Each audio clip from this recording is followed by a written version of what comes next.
Welcome back.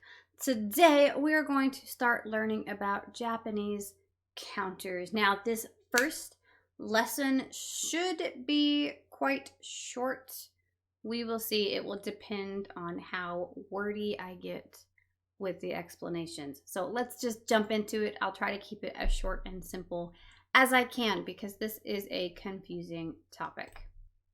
So, Japanese has a lot of counters. There's a bunch of them. I put a bunch of them here, but we're not going to learn all of them today. Actually, today we're only going to focus on 2 of them, and one of them is not even listed on this page.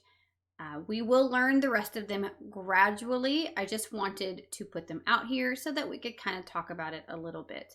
A lot of people get very intimidated or frustrated when they see Japanese counters. It does take a lot of practice. It is very confusing at first, but don't get mad at Japanese. I love that George points this out not only in his book, but also in his YouTube channel, that we do the exact same thing in English, right? You can have a slice of pizza, a glass of water, a cup of milk, right? And they're different. A mug of hot chocolate. There are herds and flocks and schools and all kinds of things. My point being, don't get mad at Japanese for doing this because we do literally the exact same thing. Every language has something about it that makes it difficult. English has a different name for every single baby animal that you can think of. You've got kittens and puppies and cubs, guppies and tadpoles, and some birds are called chicks, but then we've got ducklings and goslings and eaglets. And then most animals also have different names for different genders. We've got hens and roosters and mares and stallions. It's a big mess, right? So don't get angry at Japanese. English is just as hard, if not harder in a lot of ways. I'm not trying to say that it's easy. I'm just saying don't point fingers, okay? Let's not point fingers. Let's not throw stones. Every language is hard in its own way. Anyway, let's go through these. First, we have the general animal counter, like small, medium-sized animals.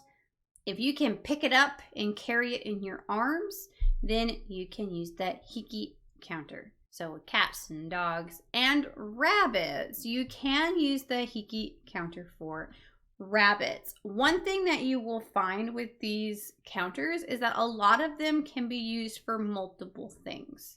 We also do this in English, like a slice and a piece. Like I can get a slice of cake or a piece of cake and it's the same thing. I can get a cup of milk or a glass of milk and it's pretty much the same thing. Same thing with this. You can be more specific or you can use more of a general one. You can use hiki for rabbits. Then we have the wa counter, which is for birds and bats and rabbits.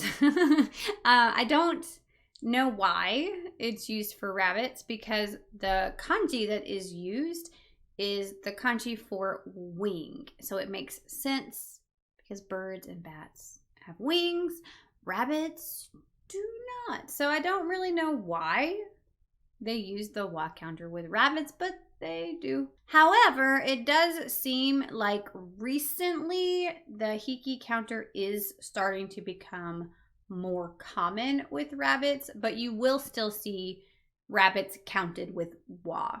Then machines and large pieces of furniture are counted with dai. So cell phones, washing machines, cars, your bed, tables, things like that, they are counted with dai. Long and thin objects like paper are counted with mai. We will practice mai in the next lesson. Then long cylindrical things like soda cans, water bottles, pencils, things like that, bananas, those are going to use the hon counter. We will also practice that one in the next lesson. And then today we are going to practice this one, the ko counter. This is used for round-ish objects. We'll get to that in just a second. First, I want to talk about the general counter. This is used to count pretty much anything. You can count almost anything with this counter. It is used for abstract things. It can be used for concrete things, but it can only be used up to 10. So it stops at 10, and each one has its own special name. It isn't going to follow the typical ichi, ni, san pattern. It's going to use the other reading of the kanji. So let's go through them one by one. Ready? Hitotsu, futatsu, mitsu, yotsu, itsutsu, mutsu, nanatsu, yatsu, kokonotsu, to. This one's different. One of them always has to be special. I don't know why. In this one, it's number 10. 10 is special. It doesn't have the tsu. We are going to practice the cult counter on the next page. And I do have some sample sentences to kind of show you the grammar that we would use with these words. But I don't have any practice examples today. And the reason why is because it's not going to help you. It's not. You just learned these words. You need time to study them. So unless I did a whole bunch of examples, it's really not going to benefit you very much. Instead, with this grammar in particular, it is best to either A, use the textbook, practice answering the questions. This is lesson 11, I think. Yes, this is lesson 11. So go to lesson 11, study it, answer the questions. If you have any questions about the questions, you can leave me a comment and I will try to help you out. But yeah, lesson 11 in the book, you can do that. Or you can sing children's songs. Preferably, do both. Both of them are great ways to study. But if you don't have the textbook, instead, head on over to Super Simple Japanese. If you get on YouTube and you type in Super Simple Japanese, you will find their channel, and it has tons, and I mean tons, of songs that are excellent for your listening practice. They're good for pronunciation because you can mimic them and copy like their tones. It's good for vocabulary and sentence structure and all kinds of things. But the number one thing that they are super helpful with is counting. I do have a sample here, but I don't know if it will let me record the sound. Let's go through the lyrics first, and then I will try to play the video for you. But it's potato hitotsu, potato futatsu, potato mitsu yotsu, potato itsutsu, potato mutsu, potato nanatsu ippai. And it just repeats that over and over again. So let me see if I switch go to my audio. Okay.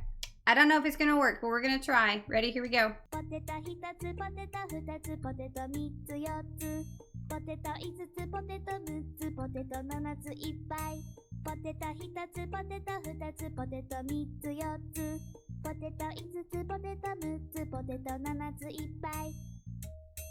And it just keeps repeating from there. I don't know if that worked or not. If it didn't, then I will just clip out that section. But you can find this and lots more on YouTube, and they are the best way. It took me forever to get these down. These songs, like I sing these songs like when I wash the dishes, and they helped immensely at remembering which counter goes with what. Because I would remember the thing I was counting. Like there's one where you count dinosaurs, and a dinosaur is an animal, right? So I remembered the animal counter because I was counting dinosaurs or ducks or, whatever. And there's all kinds of songs. This is a great resource. I know it feels a little silly to like sing in children's songs, but they're really good. I promise. It really, really will help you with your pronunciation, your vocabulary, your grammar, your counting, your shapes, your colors. It's great for lots of things. I definitely recommend. So subscribe to this channel. And they have tons of other languages too. If you are also learning other languages, go give them a follow. They've got all kinds of good stuff. Now, with that out of the way, let's move on to the ko counter. As I briefly mentioned, the ko counter is used for things that are small and kind of round-ish. They don't have to be exactly round. And if they are exactly round, if they are perfectly round, we can also use the tama counter if we want to be like more specific. Like oranges, for example, we could use the tama counter instead if we wanted to be more specific, but the ko counter works fine. I also want to point out that all of these things you can use the tsu counter with. You don't have to use the ko counter, but remember that the tsu counter only goes up to 10. If you have 11 marbles, you're not going to be able to use the tsu counter. So since this one is more specific for things that have a three-dimensional shape that is kind of sort of round, I did include some pictures just to give you some ideas of how it's used. You will occasionally meet people who use this counter for everything. Whenever you forget which counter to use, this is the one that you fall back on. You shouldn't use this for everything, but you can get away with using it for everything. Like you'll get a pass for it. That doesn't mean that you should rely on this one only and that you shouldn't learn the other ones. You should learn the other ones, but you can get away with using this one for just about everything. There are some things that you just can't. You really can't. Abstract things, you cannot use the ko counter. But most things you can. But generally, it's for things that are small, kind of roundish. There are a few like really big things that use the ko counter, like planets, for example. They will use the ko counter. The rest of the counters are a lot easier. You're just going to take the number and then add your counter, with, of course, some exceptions. So we cannot say ichiko. Instead, it would be ikko, ikko. Then we have nikko, sanko, yonko, goko, right? Those are all normal. It's not rokuko, it's rokko. Then nanako. Another one that is abnormal, hakko, kyuko. And then for 10, you actually have two options. You can say juko or jikko. So juko, jikko. Either one is fine. Now, this one can go to infinity. You can count to infinity with the ko counter, but all of the other numbers are going to follow these patterns. So if the number ends with one of the irregular ones, you're going to use the same exact pattern to make that number. It's pretty straightforward. We will practice it a little bit more after you have had time to study it some. So maybe in the next lesson, we will spend some time practicing these. But in the meantime, study it on your own, do the questions in the workbook, sing some songs, and maybe we'll do some sample questions next time. Briefly, I just wanted to show you a couple of different sentences just so that you can kind of see how these counters are used in a sentence. So as I mentioned, for a lot of these, you can use multiple counters with. So in particular with the ko and the tsu counters, in most situations, they can be interchanged. The only exception to that is for things that are abstract. You can only count abstract things with the tsu counter. You cannot use the ko counter for abstract things. But in general, you can switch them back and forth. So the first one, I have the tsu version and also the ko version. Ringo wa yatsu desu. Apples. 8. There are 8 apples. The sentence in blue is exactly the same, but we changed it to the ko counter. Hakko. Hakko desu. There are 8 apples. The meaning is exactly the same. It's exactly the same. It literally is like me saying I have a piece of cake or a slice of cake. Same thing, right? Then we have down here, it's a little bit different. We are asking for one at this time. So the counter does not need a particle. We put it directly in front of kudasai, right? So tamago o 5つ kudasai. Eggs. Can I have 5 of them, please? Can I please have 5 eggs? Same exact sentence, but we use the ko counter instead. Tamago o 5個 kudasai. Can I please have 5 eggs? Same exact meaning. The only difference is the counter that we used. The grammar is the same and everything. The only difference is the word. So, and a lot of them are interchangeable. We will get into that more later. Another good place to practice this is Drops. Drops is a language app. It is free. You get 5 minutes a day for free anyway. And they do have a section on counters. So that is a great place for you to practice these.